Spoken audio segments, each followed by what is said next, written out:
Yes, welcome. We were on the topic of karma. We looked at how is karma phalam, this punyam or papam, the good or bad karma, generated. We saw that every action has two components, a seen component and an unseen component, unseen component being the intention.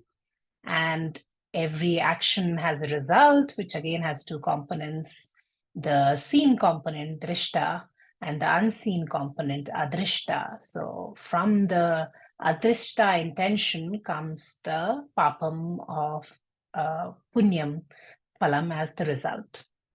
And then we entered into looking at what are the three types of karma. So we talked about the big basket of karma where all your this karma phalam across lifetimes get accumulated and stored is called sanchita karma. And from this big basket of karma, a small portion is taken and allocated to you for this lifetime. Whether this lifetime happens to be a human birth or a plant birth or an animal birth, some part of prarabdha is assigned to that jiva to be fructified in this lifetime. And of course, having a human birth means there's a certain amount of punyam which went into it, which allowed you to have this human birth.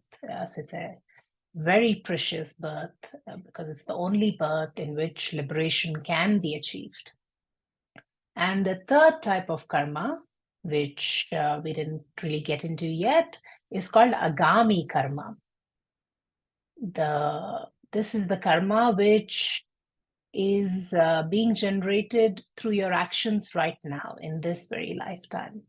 So all the actions that you perform now and the punyam or papam which gets generated from those actions, that will become agami karma. So some of that might fructify in this lifetime itself, and others, the unfructified agami karma, will go into your big basket of sanchita if there is no liberation in this birth. Now, the karma is being discussed in the context of a gani and an agyani. How is this karma different for an enlightened person and a regular person? So chanting, you can unmute yourself. Agami karma kim? Agami karma kim? Jnanotpatyanantaram. Jnano utpattiritam. Jnani deha kritam. Jnani deha kritam. Punya papa rupa karma. Punya papa rupa karma. Yadasti.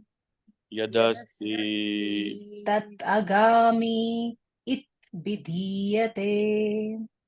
Tat agami vidhiyate.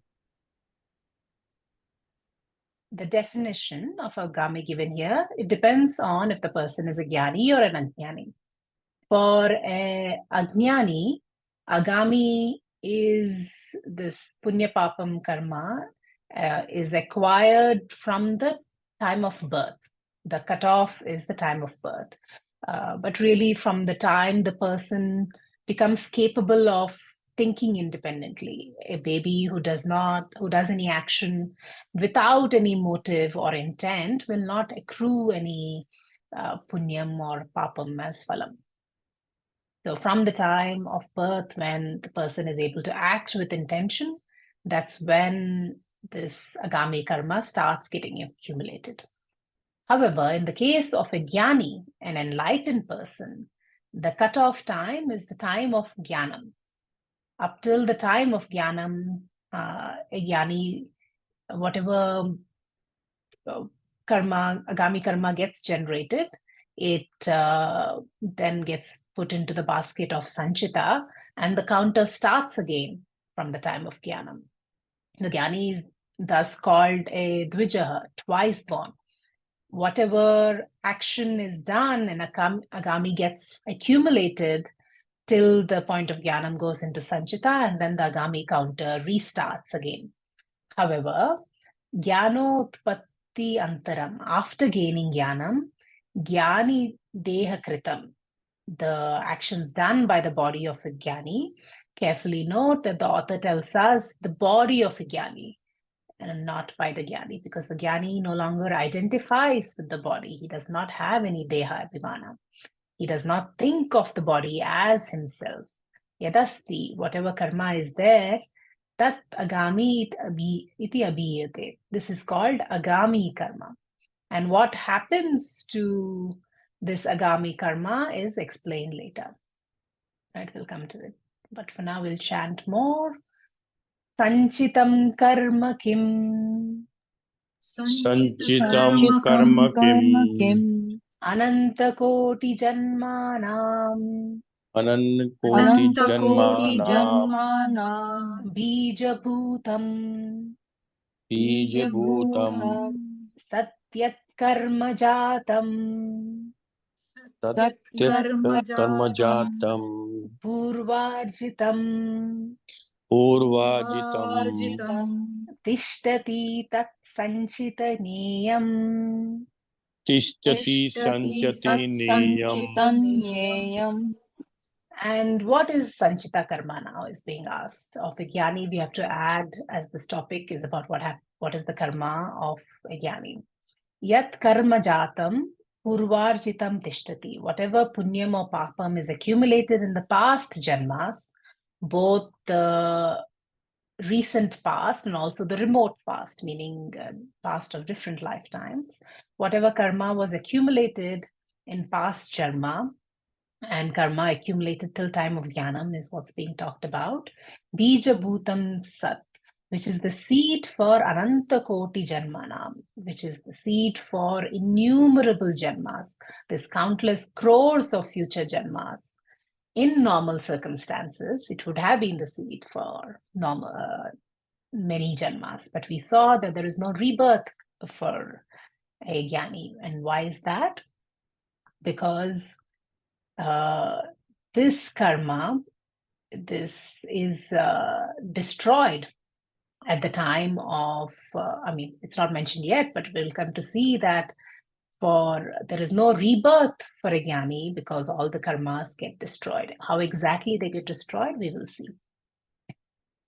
So in short, this verse says the results of actions performed in all the previous births, which are the seed from which give rise to endless crores of births in future, is called sanchita karma.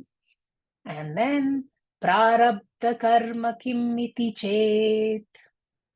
Prarabdha karma iti chet. Idam shariram utpadya. Idam shariram utpadya. Iha loke evam. Iha loke ham. Sukha dukkhadi pradam. Dukha dukkhadi pradam. Yat karma tat prarabdam. Yat karma tat prarabdam. Bhogena nashtam bhavati. Bhogena nashtam bhavati. Prarabdha karmanam. Prarabdha karmanam. Bhogadeva. Bhogadeva. Shaya iti. Thank you. It says, if it is questioned, what is prarabdha karma? Prarabdha is the only one of the three karmas where the definition is the same for a jnani and an ajnani. The part of the sanchita which has fructified and given rise to this body and the circumstances of this birth and also the situations which come to you in this lifetime, that's, we know, is prarabdha. Idam shariram utpadya, that which produces this body. So, of course, breaking the illusion that many people have that God is responsible for your birth, God is responsible for what happens to you.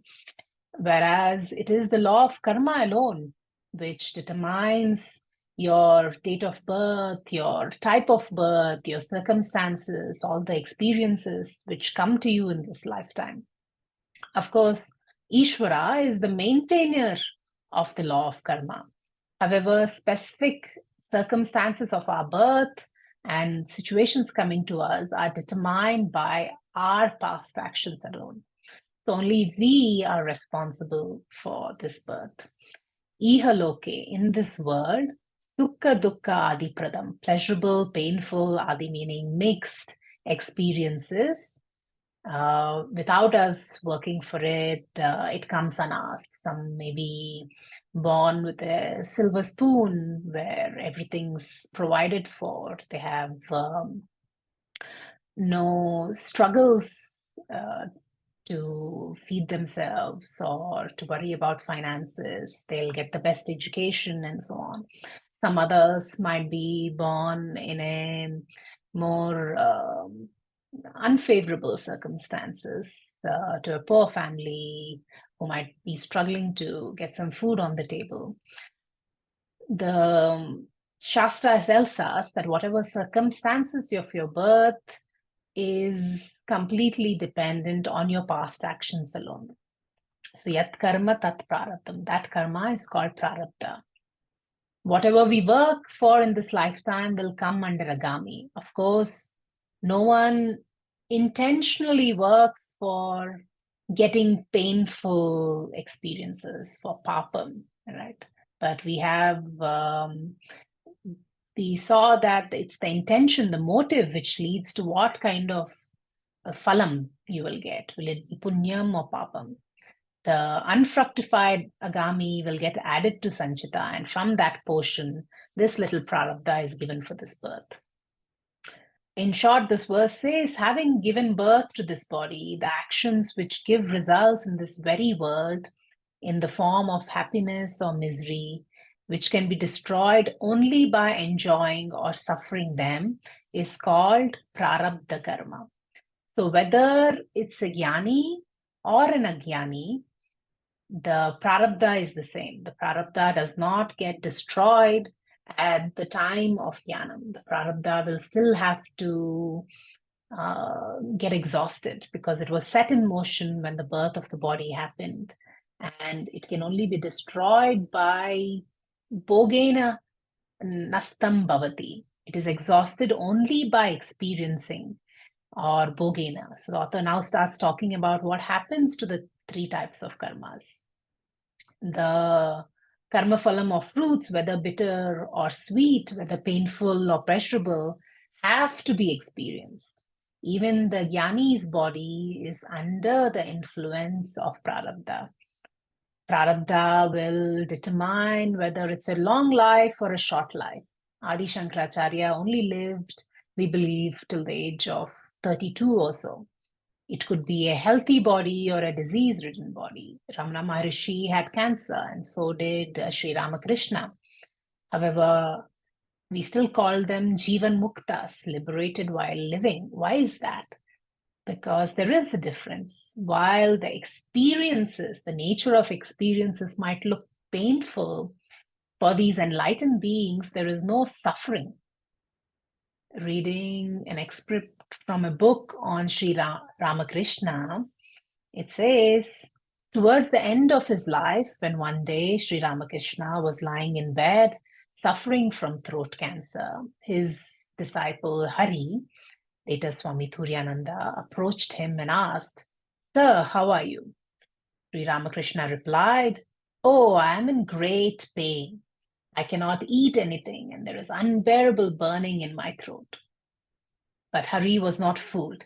The more Sri Ramakrishna complained, the clearer it became to Hari that his teacher was testing him.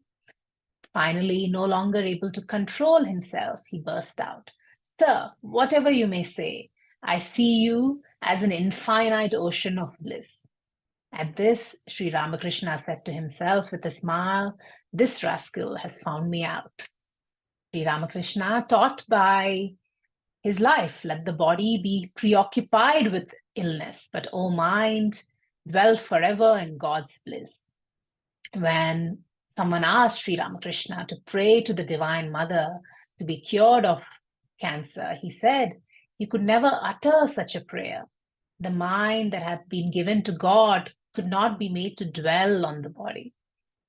This is the difference for a jnani. When an unfavorable experience comes, he has no identification with the body or the mind. He looks at the body as an external object which has to undergo its karma. And he will let whatever come, he will do whatever duties are required as per the prarabdha. While there might be physical pain, there will be no suffering. That's how we call them a Jivan Mukta. Then of Sanchita Karma, the author says at the end of your page 21, Sanchita Karma Sanchita karma Brahmeva Asmiti Brahmeva asmiti Nishchaya Atmika Jnanena Nyasti Jnanena nashti. The Sanchita Karma is destroyed by the knowledge I am Brahman. Nishchaya Atmika Jnanena, by gaining this doubtless knowledge, Brahmeva Ahamiti, that I am Brahman, Sanchita Karma Nashyati. Sanchita Karma is destroyed. This knowledge is so powerful that all the non-fructified Sanchita Karma till now, all the karma which was not responsible for this particular birth, but waiting in the big basket of your causal body, that gets destroyed. And hence, there is no further rebirth. So the causal body, which we call the seed for all the births, it becomes like a burnt seed. It's no longer capable of giving rise to anything new. Continuing. Agami karma api Agami karmapi jnanena nashyati jnanena nashyati kincha agami karmanam kincha karmani Karmanam nalini dalagata nalini dalagata jalavat jalavat jnaninam sambodho nasti. jnaninam sambodho nasti. Thank you. So this agami karma, jnanena nasti, this karma also gets destroyed, is what is being said here. It's a different kind of destruction though. For a jnani, agami karma does not arise at all, because what is required for agami karma, a motivation is required, deha abhimana is required, an association with this body-mind sense complex is required for one to accrue any karma. That ahamkara or ego is the cause of the punyam and papam which is generated. For the jnani, there is no ahamkara, there is no identification. Hence, there is also no mamakara, sense of minus. There is no raga, binding desires. There is no dvesha, binding aversions. Praise or criticize, the jnani is not bothered. So for a jnani, an agami karma is not created at all. So it's the destruction in that sense. This is why for spiritual aspirants who still have deha abhimana, so that deha abhimana really continues till the time of jnanam, really. It might start to loosen bit by bit. For spiritual aspirants, another reason karma yoga is prescribed for purification of the mind. because till such time we are truly capable of not identifying with the body, the second best thing we can do is dedicate all the actions that we do to Ishvara. So that's part of Karma Yoga. So we dedicate all actions to Ishvara, having Ishvara Arpana Bhavana. And whatever result then comes, you accept as prasada, Ishwar prasada buddhi. So this is practice for which to purify our mind, to drop this identification with the body. It says, agami karmanam janminam sambodhanasti. The agami karma has no relationship with the jnani. The author offers a beautiful analogy, saying, Nalina dalagat jalavat. Nalina dalalam is the lotus leaf, and jalam is water. So just like if you ever observed a lotus in the pond, you will see that if a drop of water is there, it just stays on the leaf. And then maybe at some point it will slide off from the leaf. The water does not make the leaf wet like it would make any other leaves wet. So it does not attach to the leaf. The leaf does not get wet from this. Similarly, the actions of a jnani are done without attachment, without any relationship to the body mind, and hence they do not produce any karma. In summary, the prarabdha karma, which was already in motion and resulted in this current body, will have to be exhausted, be it jnani or agyani. Sanchita karma will get destroyed for a jnani, and hence there will be no further rebirths. Because for someone who dies without jnanam, there will be countless more rebirths till such time jnanam actually comes in.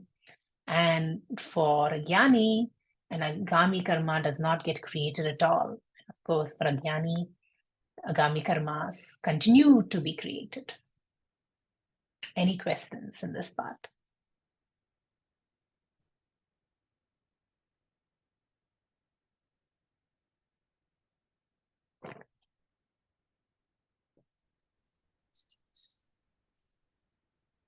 No Right? questions. No Okay. questions.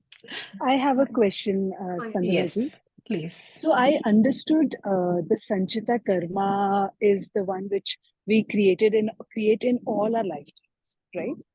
Correct? And prarabdha is the one which we create like right now.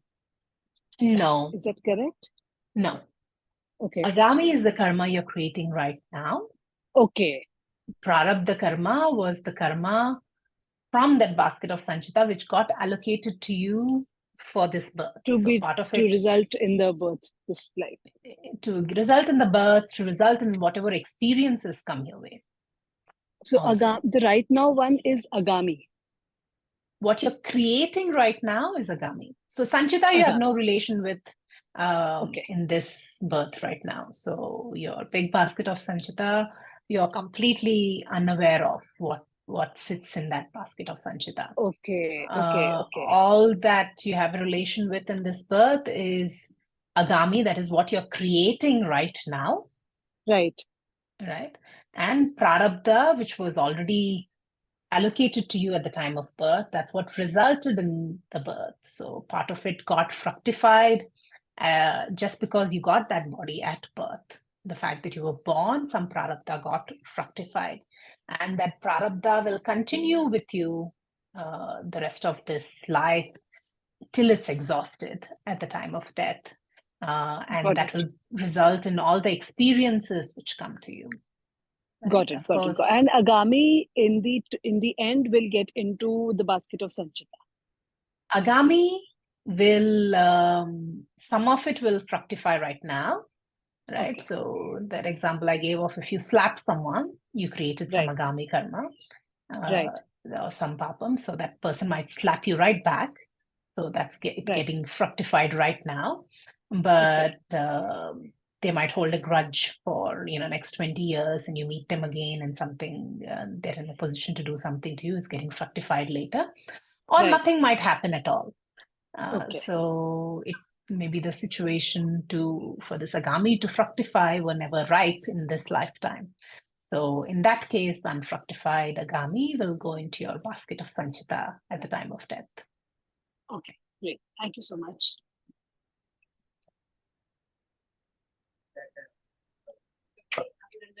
Namaskar, Spandana ji. So it means Yes. agami is a kind of our creation. Yes, all karma is our creation. It's just that in Agami, the case of we know the agami. We'll be creating it right now. yes, agami is So the we only have to go for the rightness for the agami. That is the way. right, and that's the only karma which is under your control.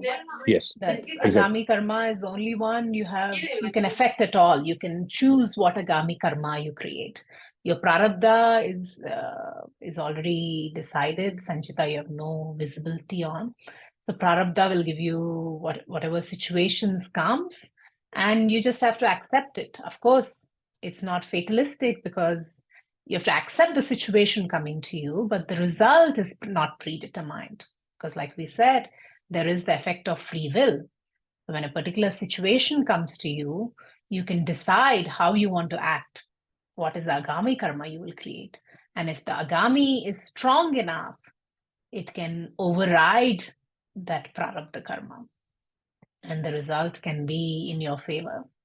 Right? So sometimes it happens that the prarabdha is too strong, and no matter how strong your effort, you might not really be able to get a favorable outcome. In that case, you will have to accept it, but we still do our best because that's what's in our control. Yes, Deepa. Yeah. When somebody said something, the immediate reaction comes, you become angry, or in the mind you think about some bad thing. Is that also comes in agami karma? There is a very difference there. So you remember the concept of vasanas or samskaras? Yes. Deepa? Sorry, I can't hear you. Do you remember what was vasana?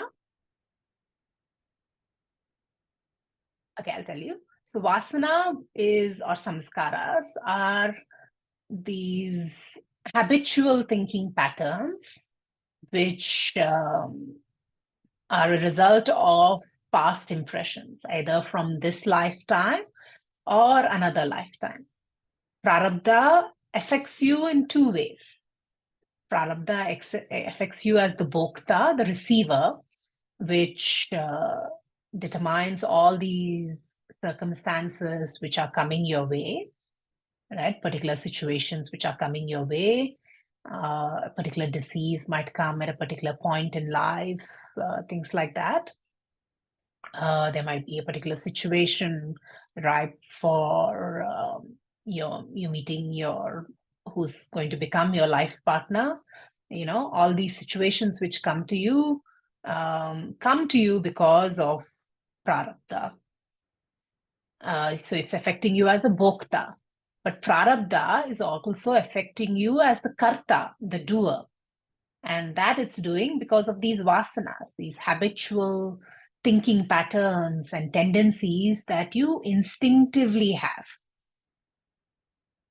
So when someone says something and an instinctive reaction of anger comes, that's because of prarabdha. That's because of your vasanas, because of prarabdha. So you need not judge yourself for that instinctive thought which comes. However, when this thought comes from the subconscious to the conscious, then it makes itself aware to you, then you have a choice, right? Then you have a choice. What is the action you take? What is the physical or verbal action you take? You also have a choice. What is the mental action you take in terms of once you've identified, you can keep going into that story. You can keep building it up into a mountain, or you can catch yourself and choose to change the flow of what is that next thought. What you can change, what do you do with that anger which becomes recognized? So that, so the very first instinctive reaction is because of vasana. So it's already a result of past karmas. It won't create any more karma. But what you do then, once it comes to the conscious mind, that will create agami. Does that It means explain? then So, whatever so comes, the thought. Let's finish with Deepaji and yes, Deepa. so it means ki the moment you have certain thought, if you cut it and put a full stop there, then you won't create any agami karmas. Right. Anyway, you won't create any agami karma just because of thinking of something, unless you have an intention to do a harm to someone else, So, but it's what it will harm is mostly yourself, because if you don't catch yourself in that pattern of negative thinking, you will create a deeper impression. You will create yet one more impression of anger on that vasana of anger, which already exists. Okay, thank you. So it means the value of full stop and purna virama is very important in your thought. Yeah, but however, it shouldn't be a suppression. It should be a sensible redirection of your thoughts. Even when you suppress anger, you will create a vasana for suppression, and it'll just go create a trauma which has to come up another time. So that was titiksha. That's the quality of titiksha we have to build. So when we talked about titiksha, I hope you remember, we said usually people either think to just tolerate, bear what's coming their way, or they try to change the situation, or or not accept it. Vedanta gives you an alternative, which is to endure it in the sense, I mean, it's tricky with the English word, but endure it in the sense is build your zone of endurance, right? So instead of in that very moment, if some particular situation comes and you're triggered and you're angry, you can, in that moment, you can choose to do some deep breathing, walk away from the situation, whatever you need to not react adversely for that particular situation. However, when you're in then a calm state of mind once more, come back and address the situation in your mind, right? So by that, you're not making it a suppression. Come back and analyze, why was I triggered? What was it within me? Because initially the mind likes to give stories of, oh, this person did something and hence I was triggered. No one else can make you feel any way. It's only yourself who can allow yourself to feel a particular way. So whenever these situations come because of prarabdha, a person like a boss yelling at you, or your mother-in-law yelling at you, it's all prarabdha coming your way. That you can't help. But what is it that you can learn from the situation? Why is prarabdha bringing these situations to you? Yes, it's bringing these situations because of your own past actions, but it is also to be remembered that whatever situations we don't learn from, they will keep coming back to us again and again and again till the lesson we have to learn from that is learned. If you observe the situations in your life, you will see that there is the same theme in various situations which come, and these kind of situations will stop when the lesson you have to learn is learned. Yes. Thank you. Let's say that, and also let's say if we realize the Tattva Asi, the fact, does that mean all your lessons are learned? So you don't have to individually cater to each one. Yes, because what vasanas are left when you realize the Aham Brahmasmi? You have no identification with the body, you have no identification with the mind. So what is there to, when something comes up, what will you, when a situation comes, it's just prarabdha playing out. You don't think something is happening to me. You're unaffected. You're unchanging.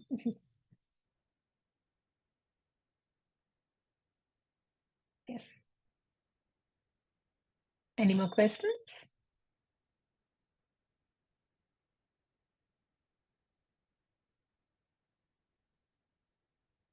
Let's continue. On page 22. Kinchaye jnaninam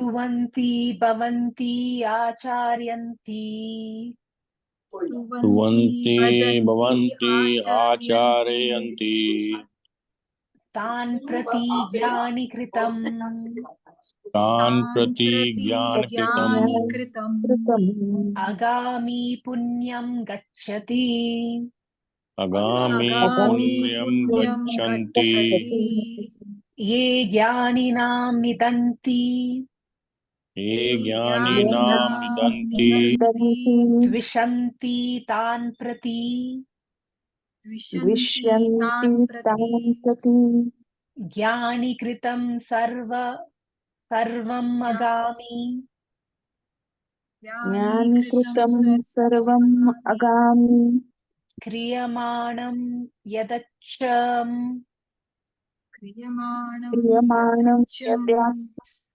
karma papatmakam karma papatmakam tad gacchati tad gacchati sruhad punyakritam srihada punyakritam drihad papakritam dahada papakritam papakrityam grihanti grihanti gruhanti.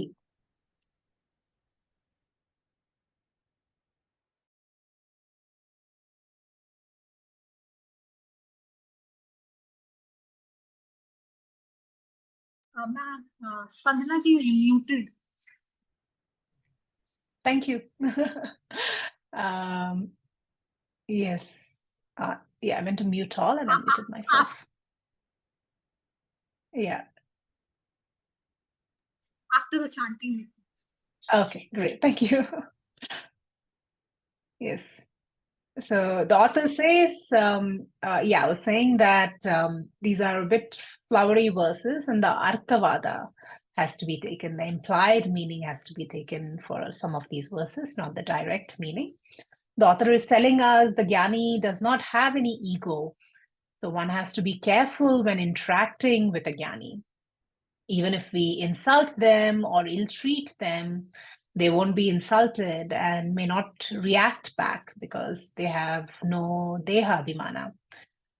But the author warns that if one mistreats a jnani, there will be consequences. He says, Ye jnaninam stuvanti vajanti acharyanti. Those who worship, sing the glories of the jnani and do pujas of jnani, tan prati, to them, jnani kritam agami punyam gacchati. The punyam earned by the jnani will get accrued or transferred. So this is the part which is not to be taken literally. It has to be, the implied meaning is that if one reveres a jnani, they will accrue punyam. On the other hand, ye jnaninam nidanti, he who criticizes the jnani, dvishanti, hates them, dukkha pradam kuruvanti, injures or hurts them, tan prati, to them, this all the agami papam will accrue or get transferred. Again, not to be taken literally, we know that the jnani does not have any agami at all, right? So the jnani does not create any agami at all. So of course, there's no question of it being transferred. the implied meaning of this sentence again is that one who does something bad to a jnani, they will accrue papam. And one who reveres a jnani, they will accrue punyam. The above idea is re-emphasized in the end because, and to highlight its importance, it says, Truhuda punya kritam, druhuda papa kritam, grananti. Those who worship and revere a jnani, who can be called suhrada, will acquire punyam, and those who hurt or ill-treat a jnani will be called druhada and will acquire papa.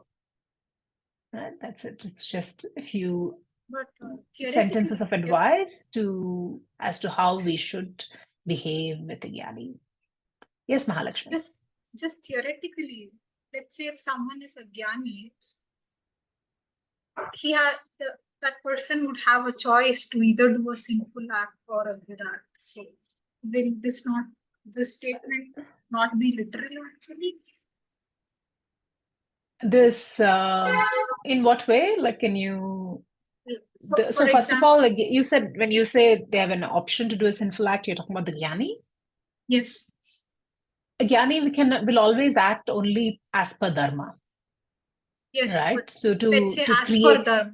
Let's say as per dharma. But to clarify, so when I say as per dharma, it means that what is dharma? Dharma is just the natural order of things, right? So for what you called a sinful action, I'm guessing by that you mean an action which will accrue papam, right? There has to be an intention.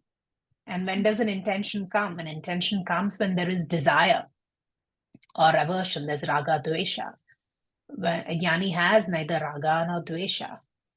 So he will simply act as per dharma in the sense that he will just follow the natural order of things. I understand that, but natural order of things, it can go either two ways. So the statement of good action coming onto the person or bad action coming onto the person, it could be literal. Yeah, it's talking about the person's intention. So if the person has an intention to hurt, I mean, not just a jnani, but anyone, if you do a hurtful action towards anyone, you will accrue papam in general.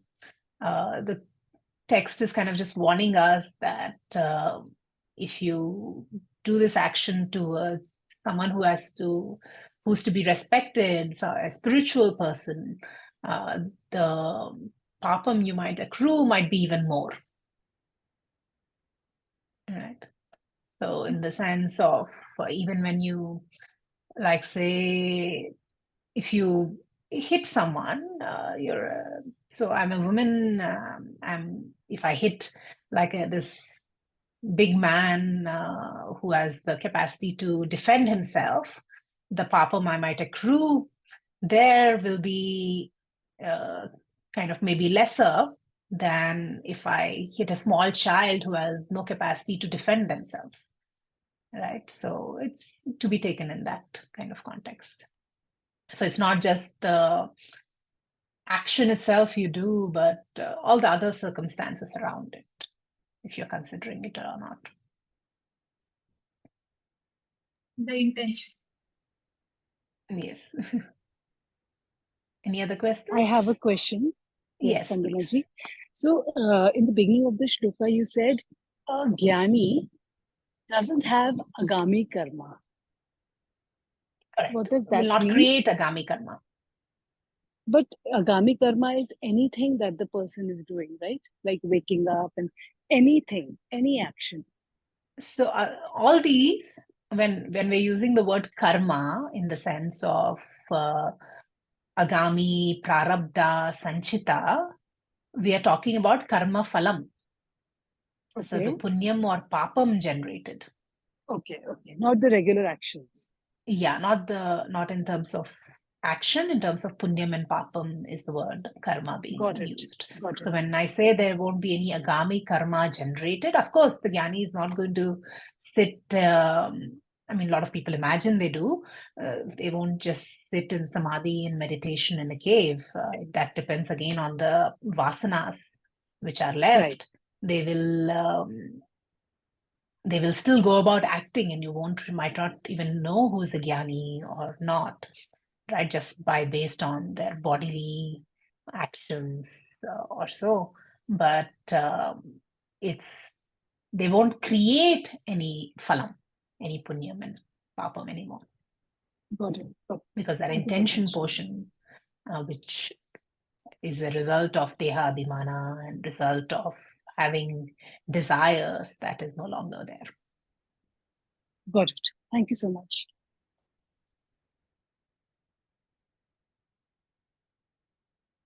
Okay, continuing. Of course, this law of karma is unique to Vedic teaching, and it has very practical applications for life. It has, so now we'll talk about some important corollaries or propositions which can be formed based on the law of karma that we just discussed. And these can give immense mental relaxation if understood well. So the first corollary is, we can say every experience we undergo in life is either because of prarabdha karma or agami karma. My own actions in previous janmas, that's prarabdha karma, or my own actions done in the current janma are resulting in the experiences that I'm getting today. What does that mean? It means my own actions are giving me all the pleasurable, painful, and mixed experiences. I cannot blame anyone else or anything else for my experiences. I cannot blame any other human beings. I cannot blame the world. And I cannot blame God. The past me is responsible for the current me and my current experiences. When I say this, initially it might be very hard to digest, especially when difficult circumstances come my way. No one likes to think it's because of my own past actions. And so many of us are used to blaming someone else or used to blaming external circumstances for the pain that is coming to us. So initially, it might not give you a lot of peace of mind. However, if you practice this attitude, there will be a maturity which comes in, and you will realize how empowering it is. No one else can make me upset or angry. I am only allowing that situation or person to make me upset or angry. What is this world that we live in? It's Ishvara Shrishti, right? So even the Gyanis are living in the same world that we are living in, but they are not experiencing any suffering, which tells you that the suffering is not designed into this world. The suffering is created because of Jiva Shrishti, because of the filter of likes and dislikes. We perceive this Ishvara Shrishti with. We are creating our own Jiva Shrishti, and that's what's causing the suffering. So when you accept that whatever situations are coming to you, they're just karma phalam being handed to me. The only thing I can do is see if there is any lessons to be learned from it, so the same situation does not keep repeating again and again, and move forward. If the situation cannot be changed, accept it with serenity, see what lessons can be learned. If present effort can make a difference, and a lot of times it can, so pray for the strength and do what needs to be done. How does that sound? Does it sound like something you can accept? Difficult, but yes. Yes. Mithika, you have a question? Yeah. Thank you, Spannaji. That's great. Of course, you're right that the awareness helps. It's very empowering. What do we know about dharma itself? Like, how do we know what is the action to be done? Just purely from the intention of good. Now, good is also subjective, but how do we know at a point in time what needs to be changed or done? So of course we will explore this more in Bhagavad Gita. I know I keep giving you that answer, but we will explore this more in Bhagavad Gita. But in the olden days, you would have gone through Purva Vedas also, which would tell you all about righteous action, righteous way of living. And today's day and age, we don't generally go through that anymore, right? And also there is a reason we don't go through that anymore, because the Purva Vedas are meant for people who are still caught up in the Artha, Kama, and Dharma.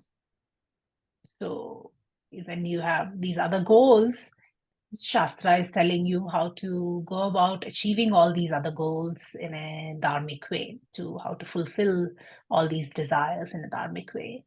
But typically, a person who's come to Vedanta has moksha as a goal, or at least starting to discover that moksha is really the ultimate goal I have, which is actually the goal everyone has, because everyone's looking for complete liberation.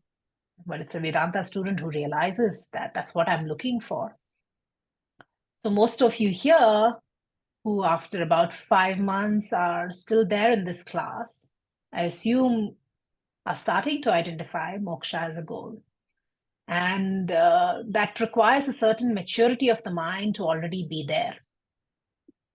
And most of you probably already intuitively know what is right and what is wrong action, right? You feel something when you're doing something which shouldn't be done. Correct. So that is known. And of course, we will look at, we talk in Bhagavad Gita, we'll talk about the Pancha Mahayajnas, the 5 acts to do every day. So that kind of compresses all the dharmic actions that you can do, that talks about your duty towards the other humans, towards all the other creatures on the planet, to your forefathers, service to in terms of nature, and so on, right? And service or dedication to your guru and Ishvara. So to broadly compress, if you have to think of, am I doing all these right actions or not? You can look at is Pancha Mahayajnas part of your daily life or not? But you will explore that even more in Bhagavad Gita. For now, let's say, what's the best you can do? Yes, like I said, most of you know already what is right action and what is not. So the internal moral. Yeah, just and deepen that inquiry more and more. So you can have, so these list of rituals prescribed in the Purva Vedas are meant when the maturity is not yet there for you to individually determine, what is the right action for myself. Like for a small child, as a parent, it is your duty to teach them what is the right action, right? But and of course, you can keep refining this discretion. Every time you have a desire to do something, you can inquire, am I doing it for my own selfish motives, or because we can also create stories and convince ourselves of our intentions, right, when we want to. So you have to practice more discretion there.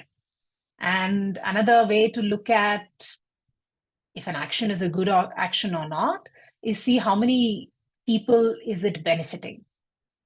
An action which is causing harm to someone is, of course, clearly not to be done. Right, and an action which is going to be done, which will benefit only you, is still okay. An action, the more number of people it will benefit, the better the action. And when I say this, at least in the past, some people then came back and asked me, but then if I'm just sitting and listening to Vedanta class and doing all this sadhana, which is for my enlightenment, is that a selfish action? Because it's not, doesn't, on the face of it, doesn't seem to be benefiting anyone else but me. But no, that's the ultimate good action you can do, because that's the very purpose of this human life. And we can see these examples around us, how these liberated beings, how much good they were able to do in this world, right? When you reach that place, when you're connected with the highest level of your consciousness, whatever action you do from that place will be the absolute perfect action, which can benefit the vast majority of this humanity. So that pursuing enlightenment, pursuing moksha is the most unselfish, the best action you can do. But you do create turmoil around, actually, when you start investigating about yourself. People around you do go haywire because they're not able to accept you that way. You do bring up certain Yes, disturbances around. right. But in that, I can definitely relate to that. And it's typical. I mean, you do bring up disturbances, yes, because one, you're challenging other people's perspective of what is important. You're challenging perhaps, people in your family who had their own certain aspirations for you.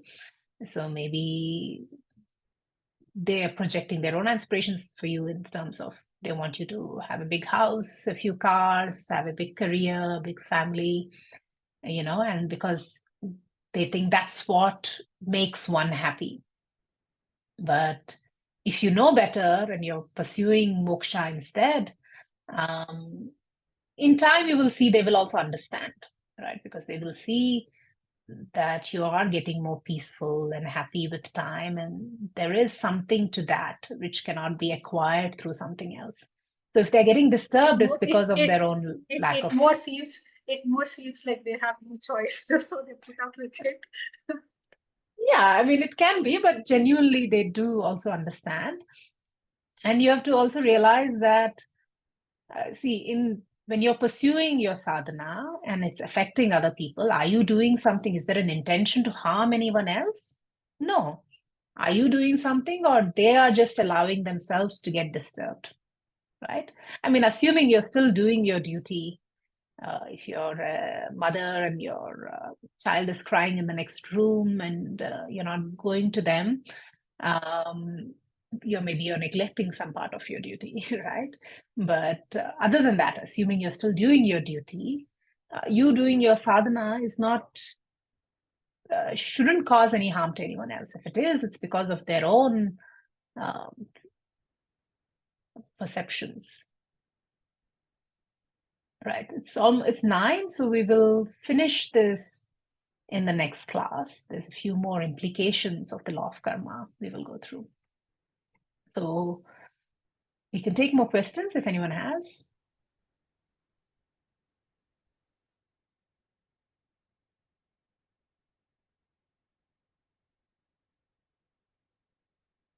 You have noticed we've actually come to the end of the text now.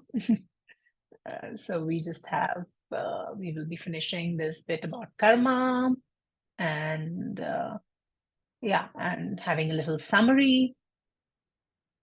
And we'll explain the mantra. There is one mantra we chant every class that we still haven't gotten to the meaning of. Anyone knows what that is? Coming up right now. All right. Om Purnamada Purnamada Purnamidam Purnamidam Purnat Purnamudachyate Purnasya Purnasya Purnamadaya Madaya Purnameva Vashishyate Om Om Shanti Shanti Shanti Shanti Shanti Hari Om Shri Hari Gurubhyo Om Shri Gurubhyo Namaha Namaha. Om Tat Sat. Om Tasyat. Thank you, everyone. Thank Thank you. Thank you. This mantra has all the gist of everything, I suppose. This is from the Ishavas Upanishad. Yes, this has Yes. the entire Yes. essence of Vedanta in it. Yes. And it required all of you to understand at least or everything we've studied so far to explain it, which is why we did the beginning mantras in the Yes. early classes. But this I wait till the end of the session. If we understand this, it's more than enough, I suppose. Yeah, absolutely. So it's always endless. It is always. So we have to make an effort to nullify the vasanas, not to suppress them, and be a free spirited. Is that so? I mean, can you phrase your question? If it's a question. Not a question. I mean, just Yeah. asking you to nullify the vasanas, not to suppress Right. the vasanas, So there but is, nullify. again, I will give the longer answer, which is this jnanam happens in 3 stages, right? If anyone needs to leave, they can leave.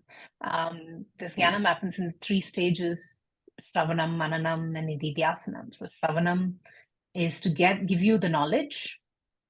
And at the end of Shravanam, you already have the knowledge, but you have doubts. So then you go through Mananam to make this knowledge into doubtless knowledge. But at the end of Mananam, you will still have your vasanas that you mentioned, or your viparita bhavanas to take care of.